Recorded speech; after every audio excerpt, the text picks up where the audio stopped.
Credible rumors are confirming that the next Pokemon Legends game will take place in the Galar region 1,000 years in the past. So in this video, I want to review a bunch of new evolutions and regional forms that we could see in this medieval Pokemon title. What's going on, everyone? It's Dusty Go-Goat. Welcome back to my headcanon. Let's start things off with the starter Pokemon. And the Pokemon that I believe would be excellent for this new Galar game would be Chespin, Charmander, and Popplio. My ideal Pokemon Legends Galar experience would take place in the Crown Tundra. This is a DLC location that took a lot of inspiration and is essentially the equivalent of Scotland. Chespin would evolve into a grass and steel type Galarian Chestnut. Chestnut's grass typing connects to the dense woodlands and rugged terrain of the ancient northern Scotland, the Highlands. And I love this combination between nature and warrior traditions. Chestnut's new steel typing invokes Viking Age smithing and forging. Mikey-Mon made an excellent Cedrian Chestnut, which I think would work perfectly in this Legends Galar game. Standard Chestnut is all defenses, and I love that this new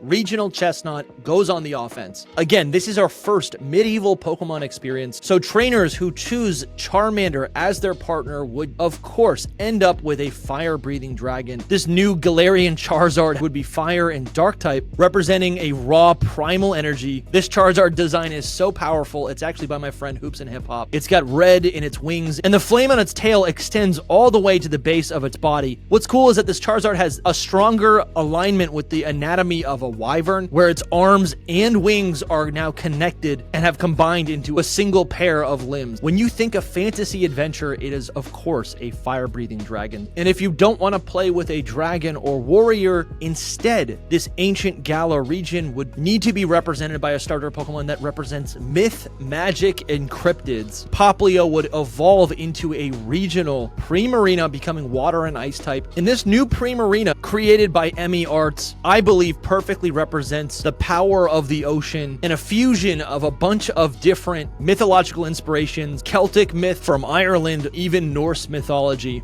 This Primarina has ice crystals all over its body, and I feel like even though it's not a ghost or psychic type, it could still float in air, making gameplay traversal on the mainland even more plausible. The entire Galar region is an island, and I think it'd be very fitting to represent these frigid, powerful waters with a starter Pokemon like this. So the rumor for this Pokemon Legends Galar game actually comes from some leaked documents and images from Game Freak, and from one of these concept arts, we see what seems to be some sort of new Slowpoke evolution, but it's different from the Galarian Slowking that we know from the Crown Tundra. The artist, Pablo Cuckoo, imagines that this Pokemon is a product of Galarian Slowpoke evolving alongside a Milcery. Milcery is a fairy type that's based on milk, so when these Pokemon fuse together, this new Slowking would gain a fairy type and becoming essentially a chef Pokemon. What if Charcadet evolved with the armor made from Cryogonal? This is Articlave. It's a fire and ice type. This Pokemon gets a sword and a shield. The sword is one giant icicle, and the shield resembles that of a Cryogonal. This Pokemon's body is frigid, it's stiff, but you can still see the fire emanating from its neck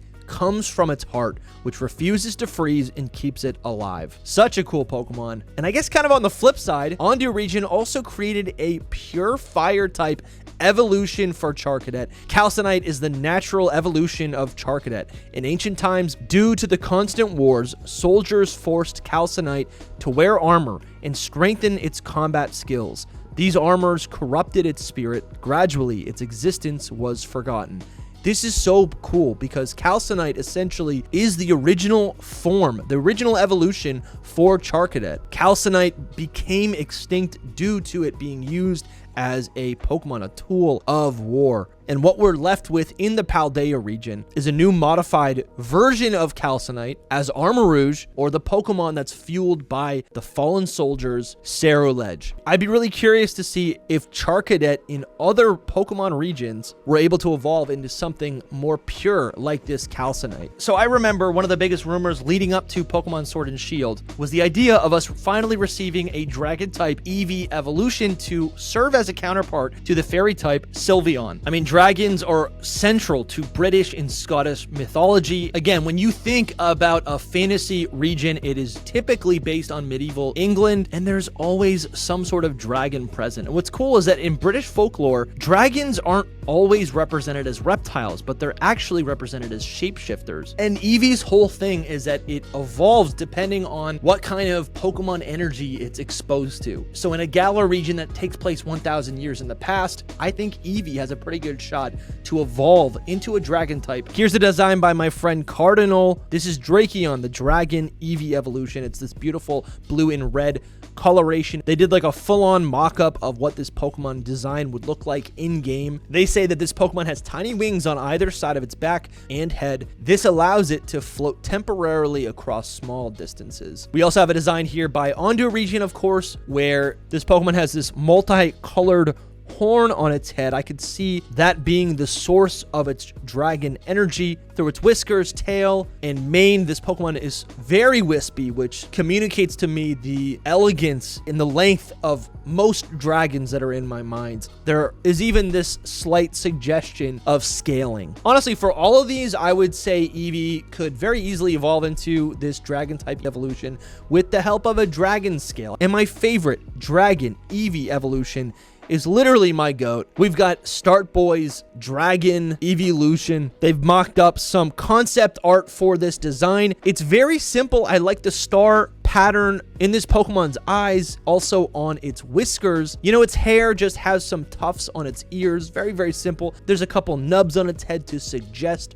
horns. This Pokemon is mostly this beige color with sea green and blue accents on its front paws, its eyes, and at the very end of its tail. I think this design is so great because it's simple. A lot of Eeveelutions are simple, and this design is so successful in that way. All right, now let's talk about some normal Pokemon that just need an evolution desperately. This is an evolution for Sandslash. Sandslash is a fan favorite, but its stats are horribly underwhelming. This is Sandslayer, the ground and dragon type evolution. It's got new abilities like Battle Armor, Fighting Spirit, and Sand Rush. I love how this artist Ondu region reinterprets Sandslash's quills as dragon scales. And honestly, I think it would be great if this Pokemon did evolve utilizing the dragon scale. Sandslayer wears armor made from the scales of the dragons it has defeated on its journey. It will never attack first. It will wait for its opponent to make the first move as a show of respect to its opponent. There's a lot of great inspiration here from pangolins as well as samurai. And here's a poison and ground type evolution for Grimer. This is Mud, the swamp Pokemon. Grimer fused with that environment to gain the ground type. You can see this Pokemon has started to incorporate elements from that area, including pebbles, stones, pieces of grass, as well as a fallen tree branch. I've never really liked that muck doesn't have a stable form or silhouette. Of course, mud is a liquid until it dries out and hardens. This allows mud to stand upright and reveal a true body. When it sleeps, its body loses consistency, turning into a kind of puddle of mud. Be careful if you step on it, as it may wake up and swallow you by accident. Jinx was once in a trio with Magmar and Electabuzz, but never received a third evolution. I think Jinx could evolve into the maternal Pokemon Amoris. Its body proportions have been stretched, and it looks more like a pocket monster, which I enjoy. And best of all, you can actually see ice elements within the design. And its ice tiara also kind of imitates the horns of a Viking. Next, we've got an evolution for Arbok. This is a poison and dragon type. And of course, the name is Silasab. The K is silent because this is Basilisk backwards. This could be another dragon scale evolution. I love how the artist has made Arbok look even longer and more intimidating. And its hood has split and expanded outwards to resemble that of dragon wings. This Pokemon is an absolute menace and might actually make me a little bit afraid of Team Rocket. This is a fun one. This is Polysur, the water and ice type evolution for Poliwhirl. Poliwrath is a brute. Politoad is kind of a goofball, but this Pokemon right here is the serious one of the bunch. This takes inspiration from the glass frog, as well as a Colombian fable that tells the tale of a young adult frog who doesn't listen to his parents and finds himself in a bit of trouble. What stands out to me is the anatomy is very similar to Greninja. I think there's two King's Rock evolutions, Slowpoke and Poliwhirl, but what if Psyduck evolved with the King's Rock? This is Duck King, the royal Pokemon. This is by Mime on Twitter. Psyduck has always had uncontrollable headaches because its psychic powers are so overwhelming. But when the King's Rock is placed on Psyduck's head, it attracts a Shelder, allowing Psyduck to evolve the same way type. That Slowpoke evolves into Slowking. Ducking is a water and psychic type. Its head is now stress-free thanks to Shelder absorbing all of the overflowing psychic power within it. This is a cool one by Mr. DJ Walnut. Voltorb and Electrode are the classic and original mimic Pokemon disguising themselves as Pokeballs. That's why they look like Pokeballs. But in the Pokemon games, a Pokeball in the overworld also indicates a found item. And the most valuable found item would be a golden nugget. This is a Steel and Fairy type regional or possibly convergent Voltorb and Electrode. They're gold orbs, very shiny, extremely valuable. The type swap here is really good. Steel and Fairy is a great type. And I think the gold color actually is a fair callback to its lost electric type. All right, Mr. Mime is another creepy Pokemon. I like the idea of Mr. Mime evolving and choosing a life of crime. Mr. Mime could evolve into this dark and fairy type evolution, Mr. Crime. It's got this black and white color palette. I like the implied shackles on its wrists.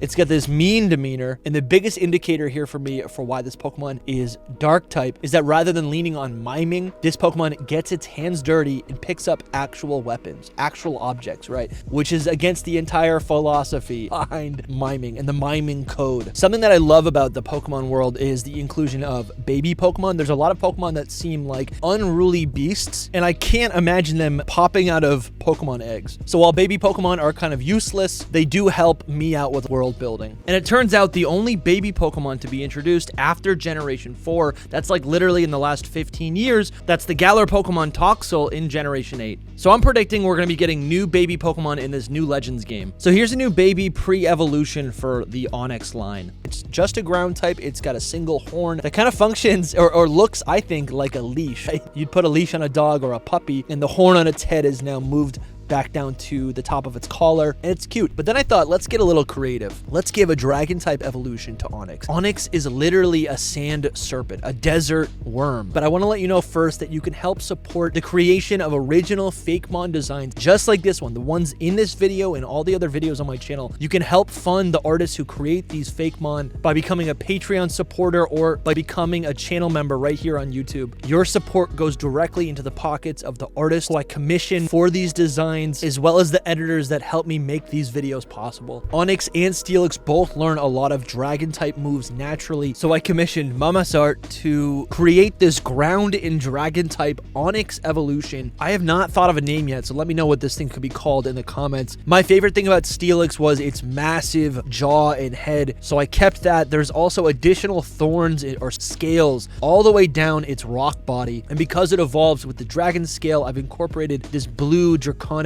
color all across its body. You can see the baby blue erosion marks. This was inspired by the erosion of rock formations. I wanted to show the progression and the experience that certain Onix will undergo over time in combination with the dragon scale. They will get the dragon type, becoming this behemoth of a Pokemon. I think this is my favorite Pokemon that I've ever created, and I couldn't have done it without the artist. His links will be in the description. This channel has seen so much growth in the last month, and you're gonna want to subscribe if you're new. I've got a lot of really big videos in the works, and one of them is a massive video with Hoops and Hip Hop where we outline our ideal Pokemon Legends Galar game. You're not going to want to miss it. Subscribe and check out the Patreon if you're interested in making videos like this possible.